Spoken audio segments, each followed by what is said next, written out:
Well, good morning. I'm Brian Reagan. This is Tyler Kelly. And today we are in Luke 15. And Tyler, if you will,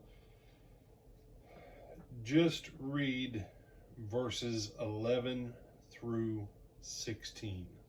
Then he said, a certain man had 2 sons. And the younger of them said to his father, Father, give me the portion of goods that falls to me. So he divided them his livelihood. And not many days after, the younger son gathered all together, journeyed to a far country, and there wasted his possessions with prodigal living. But when he had spent all, there arose a severe famine in that land, and he began to be in want. Then he went and joined himself to a citizen of that country, and he sent him into his fields to feed swine. And he would gladly have filled his stomach with the pods that the swine ate, and no one gave him anything. All right. Now, Tyler's reading New King James. I'm reading Modern English Version.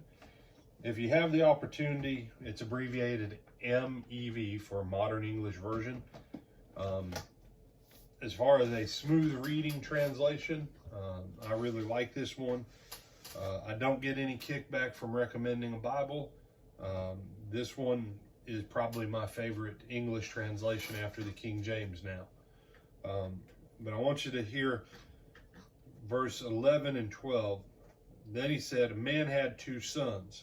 Now notice it just keeps saying, he told them this parable. Then he said, Jesus never makes a stop in anything he's saying.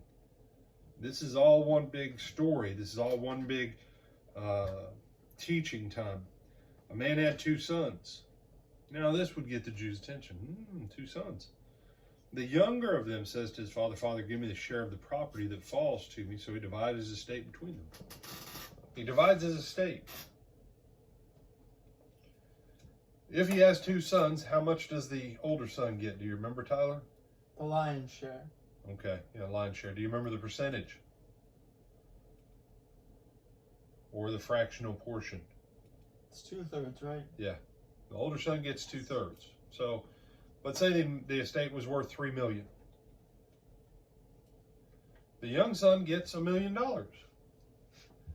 Now here's where this story starts to go awry to a Jewish listener. The son is saying, I don't want to wait until you're dead. Frankly, I can't wait till you die. And because you're not dying anytime soon and you're not going to hurry up and die, give me my money so I can get out of your house. I hate you and I hate the way you do things here. So give me my cut of the money so I can go. He'd been living under the blessings of his father, even though he didn't really care much for his father. Didn't care for his father's way of doing anything.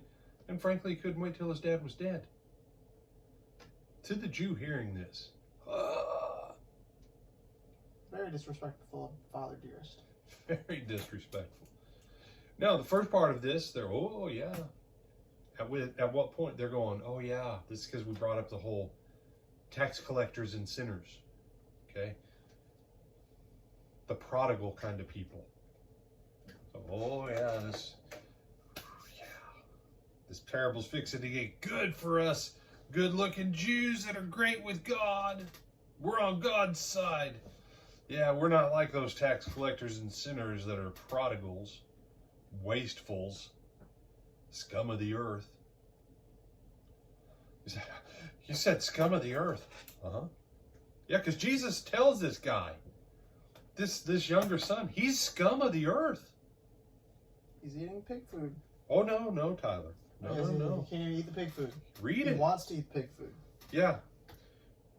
The worst thing that a Jewish kid could ever do is be a pig farmer or work for a pig farmer.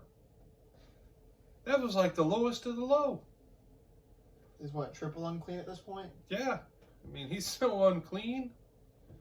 He's so unclean to be regular unclean that he would have to take like 9,000 baths twice a day for 6 months.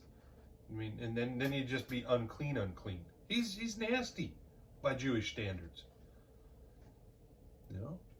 They would rather that he worked in an establishment that required all kinds of ID to get in and certain age limits. If Jesus would have said that was what happened to the kid, they'd be like, well, at least he didn't end up working for a pig farmer. Now, how did he get there?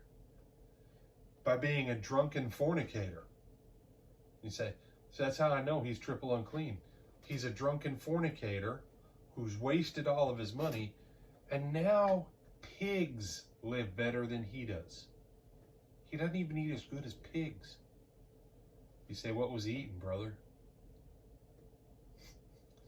If you ain't eating the pig's food, and the only thing left to you in the pig's pen, you figure it out.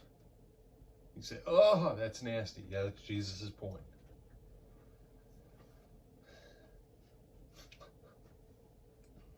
He said, nope, that's where we're going to stop today. On the horror to the first century listener of the nature of this prodigal son, this wasteful kid. You have any other thoughts on this, my brother? Nope. But I hope that means I'm getting at least 2/3 of the cut eventually, right? Oh, wait, my parents aren't Jewish. Your parents aren't Jewish.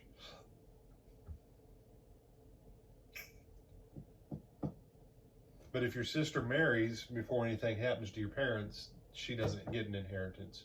That would be on her husband in any dowry arrangement. Oh. So tell your sister to make sure she gets a good dowry. There you go. That way you can get 2/3. Right. Yeah. And with that, we bid you good morning.